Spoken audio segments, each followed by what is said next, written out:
The Great Hall of the Galactic Council stretched for nearly a kilometer.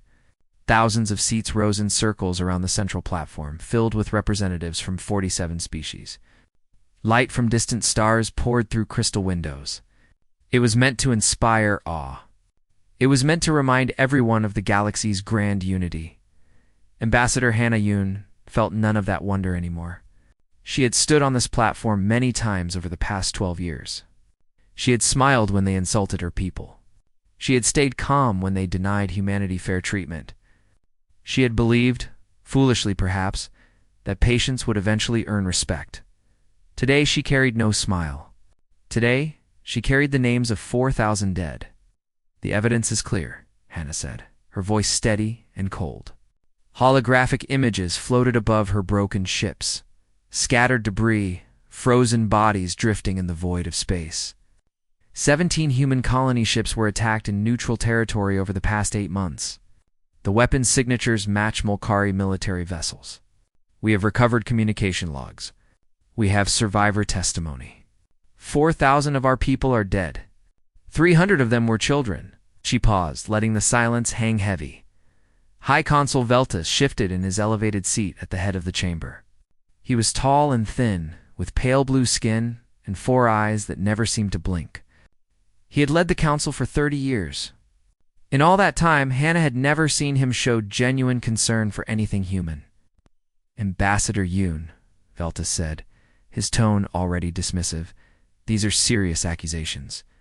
The Molkari Dominion has denied involvement. Without conclusive proof, I just showed you conclusive proof." A ripple of whispers moved through the chamber. Interrupting the High Consul was considered deeply disrespectful. Hannah did not care. Veltus's 4 eyes narrowed. "You showed us debris and speculation. The Molkari weapons are common throughout this sector. Any pirate group could have pirates do not operate fleets of 40 warships." Hannah cut in again. "Pirates do not target colony vessels carrying families to new homes. Pirates do not leave Molkari military communication codes in their wreckage." From the upper rows, Warlord Grath watched with amusement. He was massive, nearly 3 meters tall, with thick gray skin and tusks that curved from his jaw. He commanded the Molkari Dominion's military. Everyone in the chamber knew he had ordered those attacks. Everyone also knew that no one would hold him accountable. "Perhaps," Veltus said slowly, "humanity's aggressive expansion into the outer territories has created tensions. Perhaps if your species had remained within your designated zones." Designated zones. Anna almost laughed. "You mean the 3 systems you generously allowed us after we joined the Union? 3 systems for 12 billion people?" Meanwhile, the Molkari control 200 systems with half our population. Molkari have been members of this union for 6 centuries. Humanity has been here for 60 years. You must earn your place. We have earned nothing but contempt." The chamber grew very quiet. Even Grath stopped smiling. Hannah looked around the great hall. She saw faces that had dismissed human proposals for decades. She saw species that had grown rich from unfair trade, agreements with Earth. She saw allies who had promised support and never delivered. She saw the Telvanni ambassador, Cora, watching with sad eyes, one of the few who had ever treated humans with genuine respect. "For 60 years," Hannah said, "humanity has contributed to this union. Our scientists have cured diseases that plagued your worlds. Our engineers have improved your ships. Our doctors have served on stations far from home. We asked only to be treated as equals. We asked only for fairness."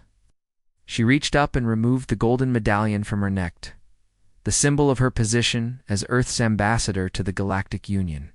"You gave us quotas and restrictions.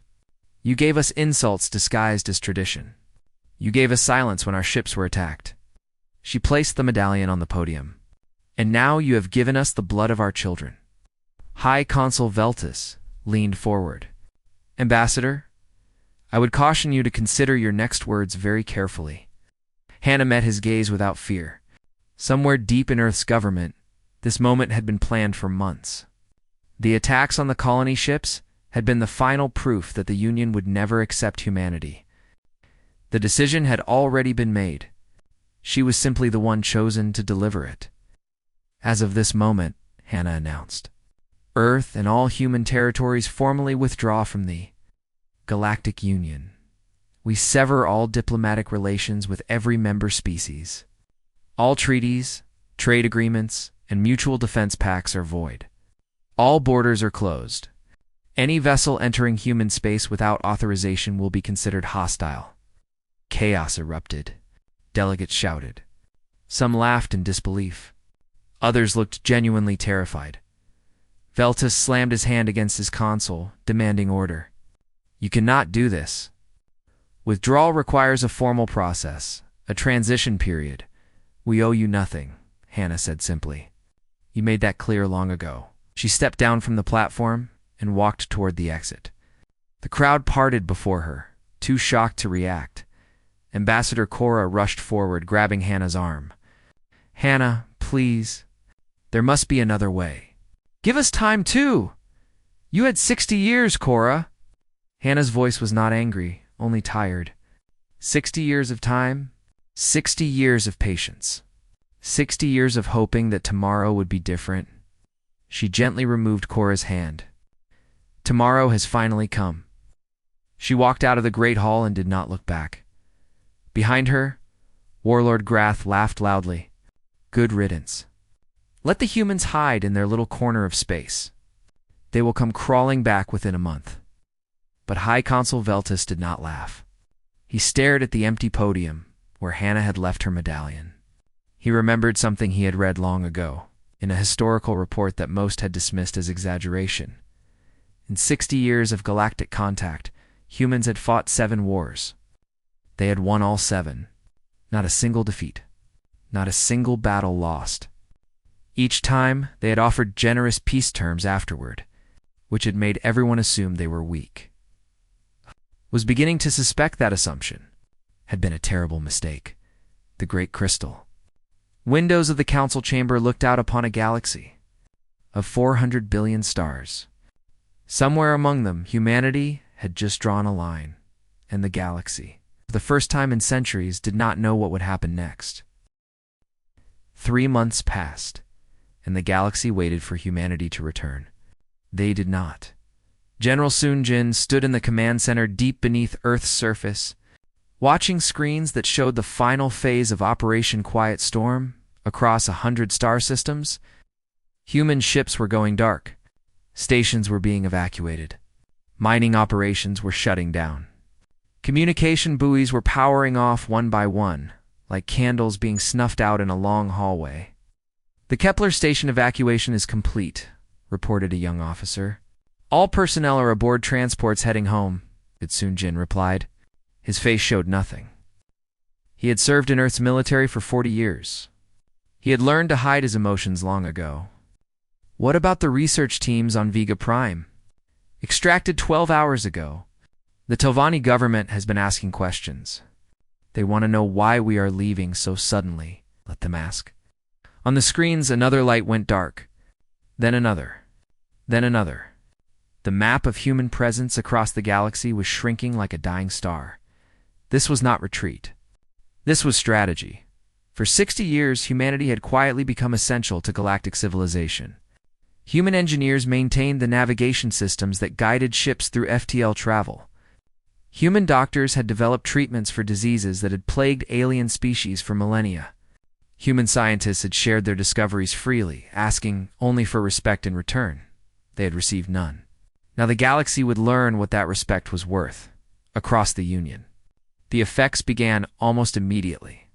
On the trading hub of Nexus Station, cargo ships sat idle because their human navigators had departed. The navigation software humanity had designed required regular updates from Earth's servers, updates that stopped coming the day Hannah Yun walked out of the council chamber. On the medical world of Seraphis, hospitals ran low on supplies that only human pharmaceutical companies produced. Requests for emergency shipments went unanswered.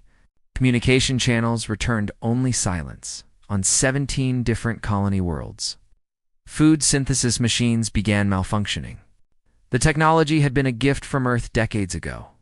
Without human technicians to repair them, millions faced the threat of starvation. High Consul Veltus called emergency sessions daily. He demanded answers. He demanded solutions. His advisors could only tell him the truth.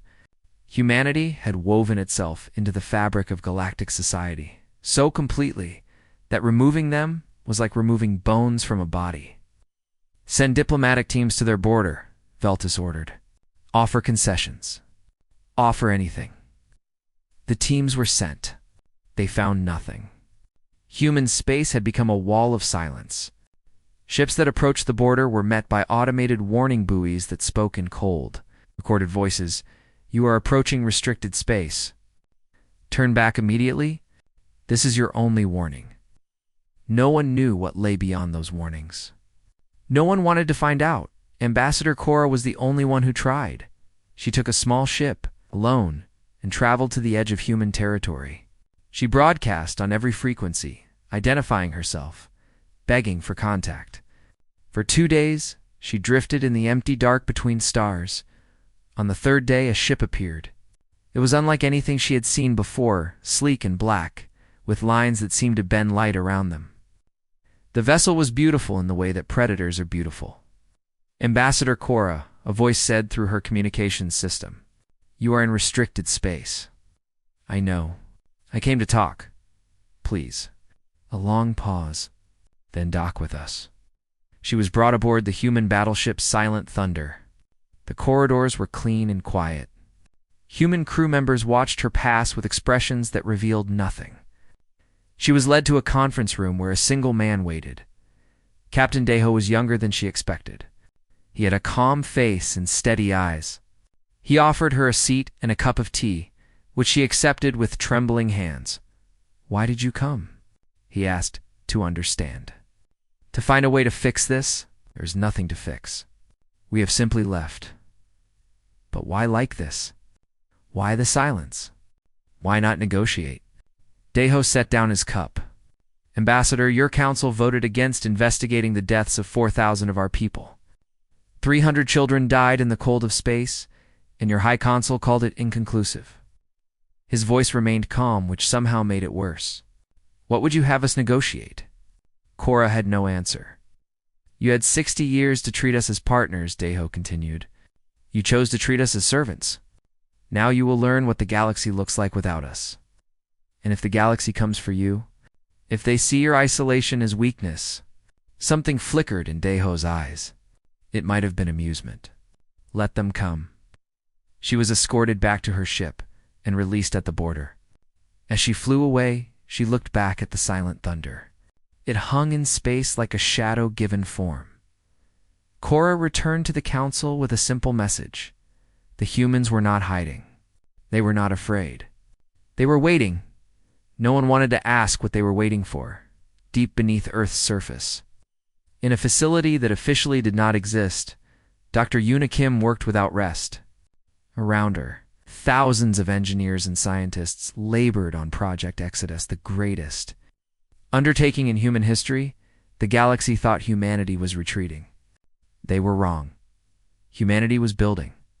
Massive shipyards constructed vessels that made the Silent Thunder look primitive.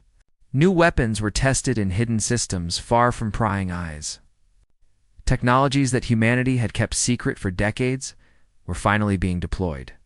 General Sunjin visited the facility weekly. He stood beside Yuna, watching as another great ship took shape in the construction bay. How long until we are ready? He asked. 8 more months, Yuna replied. Maybe less.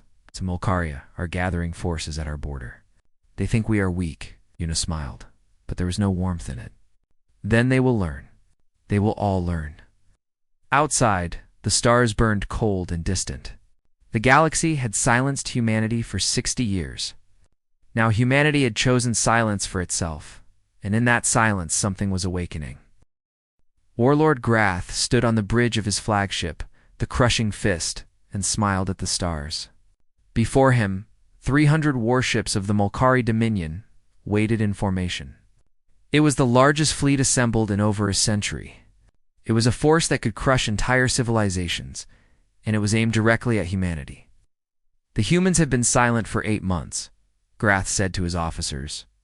No trade, no communication, no allies. They are alone and weak.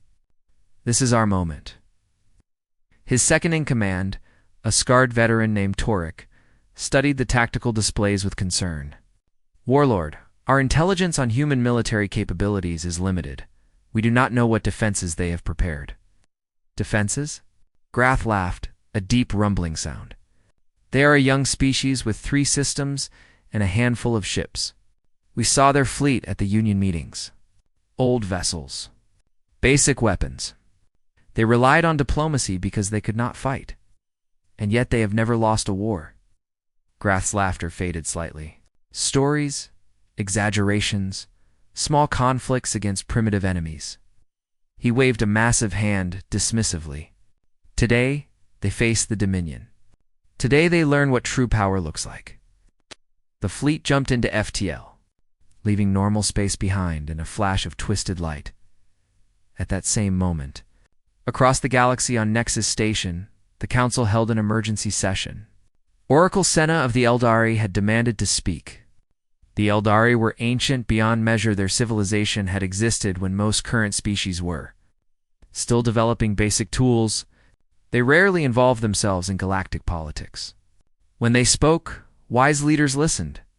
Senna was small and frail, her skin like aged paper, her eyes clouded with centuries. She moved slowly to the central platform, supported by a floating chair. The chamber fell silent. "You fools," she said, her voice thin but sharp. "You absolute fools." High Consul Veltus frowned. "Oracle, if you have something constructive, I have warnings." "I've always had warnings. None of you listen." She activated a holographic display showing historical records that most had never seen. Humanity has engaged in 7 military conflicts since joining the Union. 7. Do you know the results? The display showed battle after battle. Human ships, outnumbered and outgunned, achieving impossible victories. Enemy fleets scattered like leaves in a storm. Stations falling in hours. Wars ending in days. 7 conflicts. 7 victories. 0 defeats. 0. Cena's clouded eyes swept the chamber. Not a single battle lost. Not a single war prolonged beyond necessity. And after each victory, they offered generous peace. They asked for nothing but recognition. They took no territory. They demanded no tribute. Veltus shifted uncomfortably. Those were minor conflicts. Regional disputes. The Molkari Dominion is the Molkari are walking into a trap. Cena's voice cracked with frustration. You see human mercy as weakness. You see their patience as submission. You understand nothing. She leaned forward in her chair. In my 3,000 years of life, I have watched empires rise and fall. I have seen species burn themselves to extinction. I have never seen a species like humanity. And what makes them so special? Veltus asked, his tone mocking. They learn. They adapt. They improve. Every challenge makes them stronger. Every defeat would make them more dangerous, except they never suffered defeats. Senna shook her head slowly. You have spent 60 years bullying them, limiting them, insulting them. In all that time, they have been watching, learning, preparing. The chamber was silent. The Molkari will attack human space, Senna continued, and they will lose. When they do, you will face a choice. Apologize for 6 decades of abuse, or watch this union burn. She turned her chair toward the exit. I have given my warning. What you do with it is no longer my concern. She departed. The council members looked at each other with uncertain eyes. Then someone laughed nervously, and others joined in. Soon, the warning was dismissed as the ramblings of an old mystic who had lived too long. 3 days later, the Molkari fleet emerged from FTL at the edge of human space. They found nothing. No defense stations. No patrol ships. No warning buoys beyond the standard automated messages. The fleet advanced deeper into human territory, sensors scanning for any sign of resistance.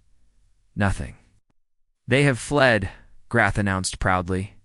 They heard we were coming and ran like prey animals. The fleet continued, system after system, finding only empty space and silent worlds. Human colonies had been evacuated. Stations had been stripped clean. It was as if an entire civilization had simply vanished. On the fourth day, they reached New Bazuna colony world that orbital scans showed was still inhabited. 3 million humans lived on its surface. Grath ordered the fleet into attack formation. Finally, we will show them the price of defiance. Prepare bombardment, Warlord. Torek's voice was sharp with alarm. Ships emerging from FTL. Human ships. They appeared like ghosts materializing from darkness. 40 vessels, sleek and black, arranged in a perfect crescent around the Molkari fleet. They were smaller than Molkari warships. They were outnumbered more than 7-1. Admiral Tewu's face appeared on the communication screens, calm as still water. Warlord Grath, he said, you have entered human space without authorization. You have threatened our people. I am giving you one chance to withdraw. Grath burst into laughter. 40 ships against 300. You are either brave or insane. I am going to enjoy crushing you.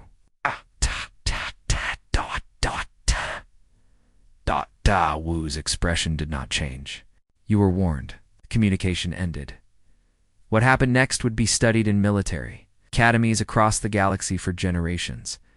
The human ships moved in patterns that seemed impossibly accelerating, turning, stopping in ways that violated every known principle of physics. Their weapons fired beams of light that cut through Molkari's shields like paper. Their defenses absorbed hits that should have vaporized them. In the first minute, 30 Molkari ships exploded. In the second minute, 50 more. By the fifth minute, the Molkari fleet was in complete chaos. Ships colliding with each other as they tried to flee. Grath screamed orders that no one followed. His flagship shuddered as a human beam tore through its engine section. 11 minutes after the battle began, it ended. 283 Molkari ships were debrised. 17 were captured, including the Crushing Fist.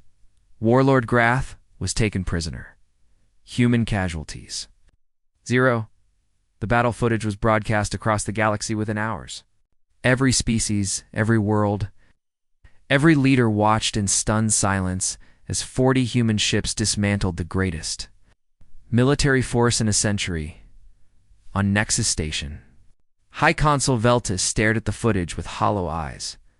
Oracle Senna's words echoed in his mind. They learn. They adapt. They improve. He finally understood what she had been trying to tell them. Humanity had spent 60 years being underestimated. 60 years being dismissed. 60 years watching, learning, preparing for the day when words would no longer be enough. That day had come, and the galaxy was not ready. Fear spread across the galaxy like a plague.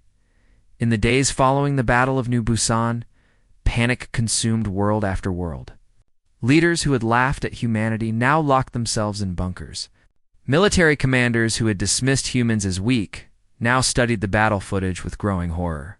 Ordinary citizens looked at the stars and wondered, if human ships were coming for them, the Molkari Dominion collapsed within weeks. Without Warlord Grath and the bulk of their fleet, rival factions tore the Empire apart in civil war. Colonies declared independence. Generals fought each other for scraps of power. A civilization that had bullied its neighbors for centuries crumbled like rotten wood, and still, humanity remained silent. No demands. No threats. No communication at all. The border stayed closed. The warning buoys still broadcast their cold messages. Human space was a black void on every map. No one knew what was happening inside it. High Consul Veltus called emergency sessions every day. His blue skin had taken on a grayish tint. He had not slept properly in weeks. We must unite, he declared to the council. If the galaxy stands together, even humanity cannot defeat us. We have thousands of ships, billions of soldiers. We must form a coalition. A coalition to do what, exactly? Ambassador Cora interrupted. She had become bolder since her visit to human space. Attack them? Did you not see what they did to the Molkari? The Molkari were disorganized, overconfident. We would be different. Different how? Cora gestured at the assembly. Look around this chamber. Count the species who abused humanity over the past 60 years. Unfair trade agreements, stolen technology, blocked colony rights, insults, and discrimination. She shook her head. They are not going to forget. And now they have the power to do something about it. Velta slammed his hand on his console. Then what do you suggest? That we simply wait for them to destroy us? I suggest we admit we were wrong. Chamber erupted in angry shouts. Veltas demanded order, but no one listened. The idea of apologizing to a species they had looked down upon for 60 years was unthinkable. In the chaos, Oracle Senna sat quietly in her floating chair, watching. She had been right. She had warned them, and still they refused to understand. The coalition never formed. Too many species feared being the first to attack. Too many leaders suspected their rivals would betray them. The alliance fractured before it was born, each faction retreating to protect itself. Meanwhile, inside human space, a different discussion was taking place. Admiral Tae-Woo stood in the command center of the Eternal Soul, humanity's newest and most powerful flagship. Around him, screens showed the positions of the human fleet, 500 vessels now, each one more advanced than anything the galaxy had ever seen. In the year since withdrawing from the Union, humanity had completed Project Exodus. They were ready. General Sung-Gin stood beside him, studying the tactical displays. The Molkari Dominion has fallen. The Telvanni are terrified. The Verdani are building defenses they cannot afford. The entire Union is in chaos. I know. Could end it all tomorrow. One coordinated strike on their leadership, and the Union would collapse. We could conquer the entire galaxy within 5 years. Tae-Woo was silent for a long moment. On the screens, he watched the positions of alien fleets, scattered, disorganized, driven by fear. It would be easy. After everything they had done to humanity, after every insult and injustice, it would be so easy to make them pay. Is that what you want? Tae-Woo asked quietly. Sung-Jin considered the question carefully. I want justice for the children who died on those colony ships. I want payment for 60 years of humiliation. I want them to understand that we were never the weak ones. He paused. But I do not want to become them. Tae-Woo nodded slowly. That was the question, wasn't it?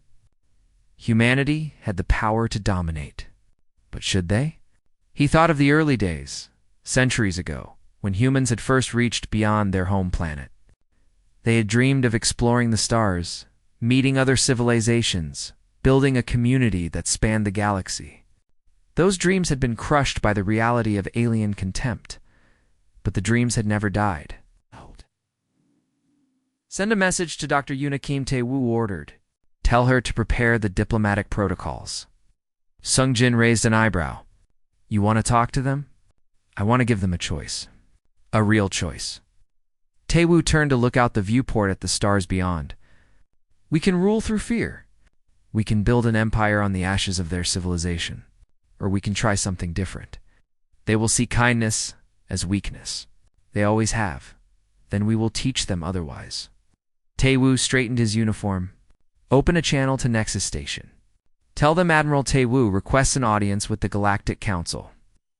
The message was received with a mixture of terror and confusion. What did humanity want? Were they coming to issue demands? To declare war? To claim territory? For 3 days, the council debated whether to accept the request. Some argued it was a trap. Others insisted they had no choice. In the end, fear made the decision for them. Better to face the humans across a negotiating table than in battle. The response was sent. The council would receive humanity's representatives, Ambassador Hannah. Yoon was summoned from her retirement on Earth. She had spent the past year in a small house by the ocean, trying to forget the weight of what she had done. Now that weight returned, settling on her shoulders like an old companion. They want me to go back? She asked when Admiral Tae-Woo delivered the news personally. You started this. I thought you should have the chance to finish it. Hannah looked out at the waves crashing on the shore. 14 months ago, she had walked out of the council chamber believing she would never return. Now, she would walk back in with the power of humanity's entire fleet behind her. What are we going to offer them? She asked. Taewoo told her. For a long time, Hannah was silent. Then slowly, she began to smile. They will not expect this, she said. No, they will not. She turned from the ocean and straightened her posture. The weight was still there, but now it felt different. Not like a burden. Like a purpose. Tell them I am coming, Hannah said. Tell them humanity is ready to talk. The message spread across the galaxy like wildfire. Humanity was returning to Nexus Station, the species that had crushed the Mulcari Dominion in 11 minutes was coming to speak to the Council. Every world held its breath. Every leader prayed. And somewhere in the vast darkness of space, 500 human ships began to move. The Eternal Soul emerged from FTL like a dark moon rising over Nexus Station. Behind it came 500 ships of the human fleet spreading across the void in perfect formation. They did not raise weapons. They did not activate shields. They simply waited, patient and still. While the station's sensors screamed warnings that no one dared act upon, inside the council chamber, every seat was filled. Delegates from 47 species had gathered to witness this moment. Some trembled with fear. Others sat rigid with tension. A few, like Ambassador Cora, watched with cautious hope. High Consul Veltus sat in his elevated position, trying to project authority he no longer felt. His 4 eyes kept darting to the windows, where the silhouettes of human ships blocked out the stars. The great doors opened, and Ambassador Hannah Yoon entered. She walked alone, without guards or escorts. Her steps echoed in the silent chamber. She wore simple clothing, no medals, no badges of office, nothing to show her status. Yet every eye followed her as if she were a queen. Hannah climbed the steps to the central platform. She looked around at the faces that had dismissed her, mocked her, voted against protecting her people. She remembered standing here 14 months ago, placing her medallion on this same podium. The medallion was still there, exactly where she had left it. No one had dared to move it. Hannah picked it up, studied it for a moment, then placed it in her pocket. I have been asked to speak on behalf of humanity, she began, her voice carrying through the vast space. Some of you expected threats. Others expected demands. A few probably expected us to open fire the moment we arrived. Nervous glances around the chamber confirmed her words. We have not come for any of those things. Hannah paused, letting confusion spread. We have come to make an offer. On cue, holographic displays activated throughout the chamber. They showed technical specifications, medical formulas, engineering designs, the accumulated knowledge of humanity's century of advancement. For 60 years, we shared our discoveries freely, Hannah continued. We asked only for respect in return. You gave us contempt, so we withdrew. We worked in isolation, and we built things you cannot imagine. The displays shifted, showing the human fleet, the fortress stations, the technologies that had allowed 40 ships to destroy 300. With this power, we could conquer. We could subjugate every species in this chamber and rule the galaxy for 1,000 years. Some of you did similar things when you had the chance. Her gaze swept the room, landing briefly on several delegates who looked away in shame. We have chosen differently. Veltus leaned forward, his voice hoarse. What do you want? We want what we always wanted. Partnership, equality, a place among the stars where our children can live without fear.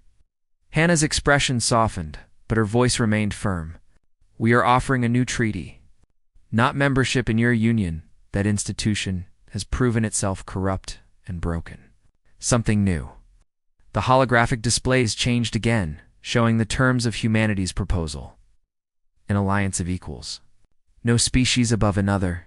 No tariffs based on when you joined. No exploitation.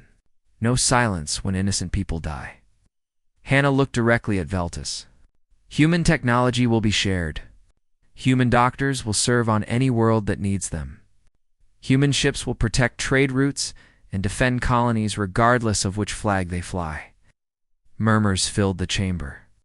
This was not what anyone had expected. In exchange, Hannah continued, we require acknowledgement. Not apology, we do not need your words, but acknowledgement that what happened before will not happen again. Acknowledgement that humanity is not a younger species to be tolerated, but a partner to be respected. She stepped back from the podium and waited. The silence stretched on. Delegates whispered to each other. Veltus looked around desperately, seeking guidance that no one could offer.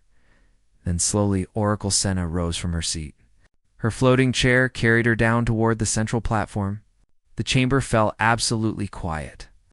I have lived for 3,000 years, Senna said, her ancient voice somehow filling the vast space. I have watched empires rise and fall. I have seen species granted power they did not deserve, and I have watched them burn worlds for pride. She turned to face the assembly, her clouded eyes moving across the gathered delegates. Never in all my long life have I witnessed this. A species given absolute power, choosing restraint. A people offered revenge and choosing partnership instead. She turned back to Hannah.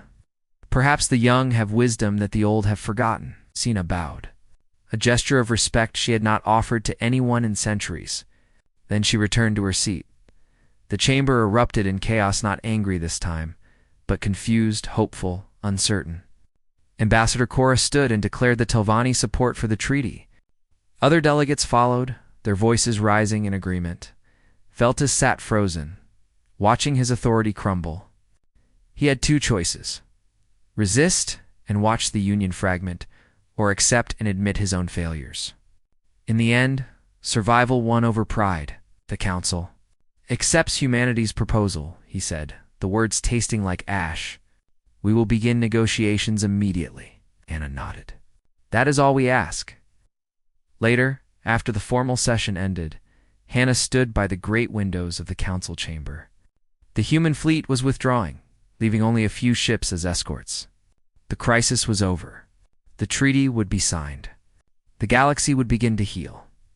Cora approached and stood beside her. You could have taken everything. Why didn't you? Hannah watched the stars in silence for a moment. Because that was never who we were meant to be. Strength without wisdom is just violence. Power without compassion is just tyranny. She turned to face Cora. We wanted to be better. Maybe now we can help others be better too. Far away aboard the Silent Thunder, Captain Deho stood on the bridge as the ship returned to human space. His lieutenant, a young woman named Su Min, watched the stars stream past. Captain, she said quietly, was it worth it? The silence. The fear. The battle. All of it.